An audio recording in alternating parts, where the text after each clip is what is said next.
Ṣé lóòótọ́ ni pé inú agbami gbèsè ni ìpínlẹ̀ Ọ̀ṣun ti ń ṣọ̀ṣọ́ báyìí?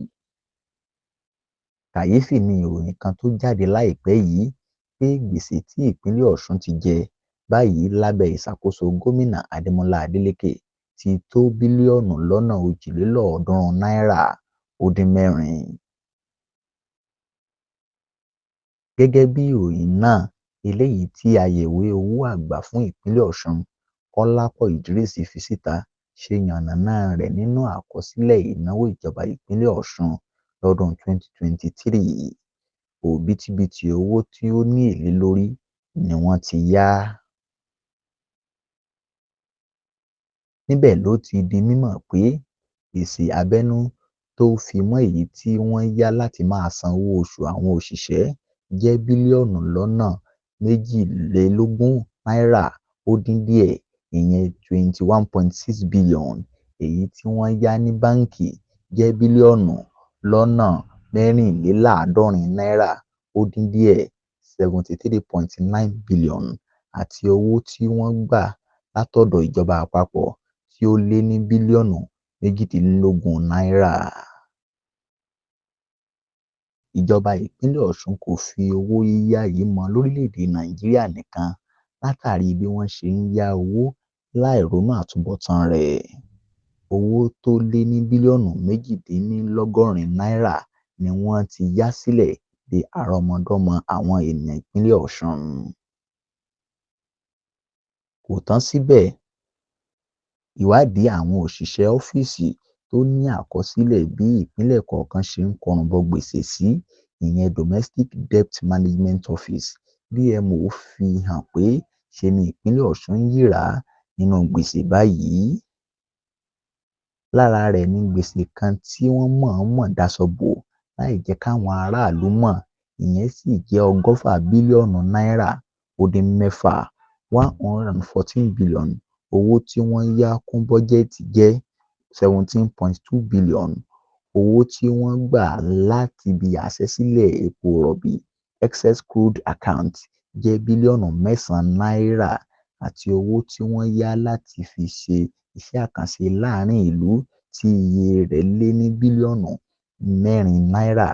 Eléyìí tó ṣe àpapọ̀ gbèsè abẹ́lé wọn di bílíọ̀nù lọ́nà ó dín díẹ̀, 144.6 billion.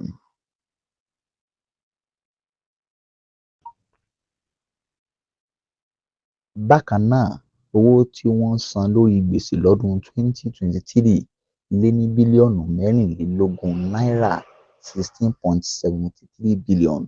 Ó fi bílíọ̀nù náírà dín sí bílíọ̀nù lọ́nà ó dín díẹ̀ tó wà nínú bọ́jẹ́ẹ̀tì wọn. Ìyàtọ̀ bílíọ̀nù náírà ó lé díẹ̀ yìí wáyé látàrí bí wọn kò ṣe rí àwọn èlé abẹ́lé tí wọ́n fọkàn sí àti owó láti àsùnwọ̀n àpapọ̀ pẹ̀lú oríṣiríṣi ẹ̀yáwó ọlọ́jọ́ gbọọrọ tí wọ́n kọrùn bọ̀. Bẹ́ẹ̀, èlé orí gbèsè abẹ́lé tí wọ́n ń san jẹ́ bílíọ̀nù kan àbọ̀ náírà àti díẹ̀, 1.57 billion, èyí tí ó kéré sí 2.38 billion tí wọ́n yà sọ́tọ̀ fún un, nígbà tí odidi gbèsè gan-an jẹ́ 15.15 billion, èyí tó fi 2.33 billion ju iye tí ó. Àmọ́ ṣá, owó tí ìjọba Ọ̀ṣun ń ná lórí ìrìnàjò àtàwọn mọ́tò tí wọ́n ń gbé káàkiri jẹ́ bílíọ̀nù ó lé díẹ̀ náírà, 4.38 billion, èyí tó fi hàn gbangba pé ìyàtọ̀ mílíọ̀nù lọ́nà ó dín mẹ́ta náírà, 253.7 million ló wà láàárín rẹ̀ àti 4.63 billion tí wọ́n kéde. Tí ẹ ò bá gbàgbé, ẹgbẹ́ All Progressives Congress (APC) ní ìpínlẹ̀ Ọ̀ṣun fi ẹ̀sùn kan gómìnà Adeleke láìpẹ́ yìí pé ó fi ọwọ́ sí ẹ̀yáwó ìdákọ́ńkọ́ láti ọ̀dọ̀ ilé ìfowópamọ́ àgbáyé méjì nínú ọdún 2024 tí a wà yìí, tí tí àpapọ̀ owó náà sì jẹ́ $50 bílíọ̀nù. Nínú àtẹ̀jáde tí ẹ̀ka ètò ìròyìn ẹgbẹ́ APC Media Cluster gbé síta nígbà náà ni wọ́n ti sọ pé ìjọba Ọ̀ṣun tún ti ń gbé ìgbésẹ̀ láti yá abala kejì owó mìíràn láti Báǹkì Àgbáyé, èyí tí ó jẹ́ mílíọ̀nù $15 tí ó sì jẹ́ bílíọ̀nù 24 owó náírà wa. Bákan náà ni wọ́n tún fẹ́ yá owó fún ìdàgbàsókè àwọn obìnrin, ìyẹn sì jẹ́ mílíọ̀nù 16 owó dọ́là, léyìí tó kù sí bílíọ̀nù 26 owó náírà wa.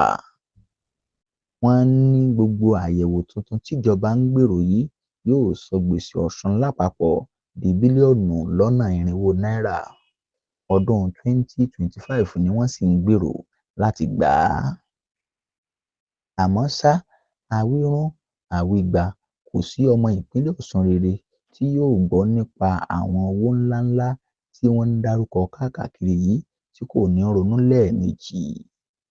Ìdí nìyí tí etí ọba fi ń ké sí àwọn abẹ́sìnkáwọ́ Gómìnà Adeleke láti jáde sí bọ̀m̀bọ̀ kí wọ́n sọ fún wa iye owó tíjọba ti yá gan-an. Ó ti hàn gbangba pé gbèsè wà nílẹ̀, ṣùgbọ́n yóò dára kíjọba sọ òótọ́ iye owó náà àti iye àkókò tí wọn yóò fi san án padà. Bákan náà la ké síjọba láti ṣe mọ níwọ̀n kí wọ́n lo ìwọ̀nba owó tí ó bá wà fún iṣẹ́ ìdàgbàsókè ìlú dípò kí wọ́n ó fi àrọmọdọ́mọ àwọn ènìyàn ìpínlẹ̀ Ọ̀ṣun yáwó kí wọn tó kúrò lórí oyè.